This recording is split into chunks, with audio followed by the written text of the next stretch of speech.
I'm Dr. Orion Taraban, and this is PsycHacks, Better Living Through Psychology. And the subject of today's short talk is follow the function. Okay, I'm kind of stealing this from investigators, police investigators, who often say, okay, you want to know who the culprit is? Follow the money. Who stands to benefit as a result of this crime? So if you want to potentially look at your life and you see certain habits or certain behaviors that on the surface seem to cause a lot of harm or distress or difficulty for you, but you still have trouble getting rid of or changing to a more adaptive version, follow the function. What is this behavior doing in the context of your life? It has to serve a function or else it still wouldn't be there. Even if it's dysfunctional. Remember, most of the word dysfunction is the word function.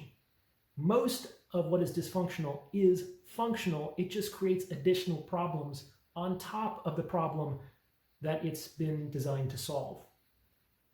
So in the vast majority of cases, maladaptive habits, vices, behaviors, they serve a function that in the mind of the individual is a net positive. So for example, I often work with people who are chronic worriers.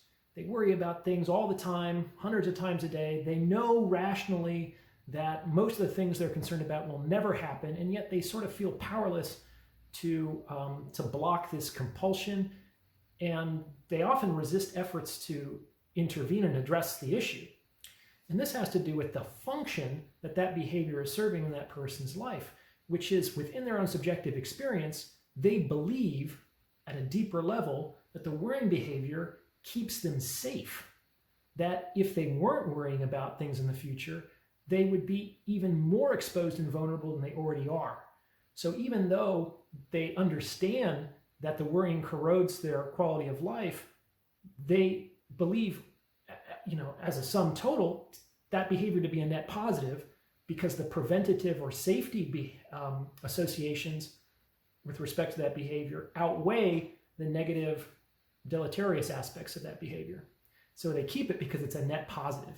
And that's true for pretty much any quote-unquote dysfunctional behavior that you have in your life. It's still around because on some level you believe it to be a net positive, that it's preferable to giving it up, which might expose you to more distress or more harm.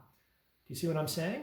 So that means to address, for example, the issue of chronic worry, you have to find some other more adaptive behavior that still meets that function, i.e. the function of reducing my feeling of vulnerability or the function of increasing my feeling of safety in my life, both of which are important needs.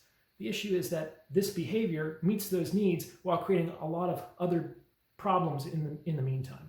So if you're having difficulty understanding why something persists in your life, despite it causing you pain or distress, follow the function.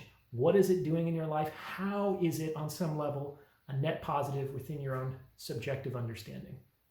That's what I got for you today. Please like and subscribe. We'll talk more in the future.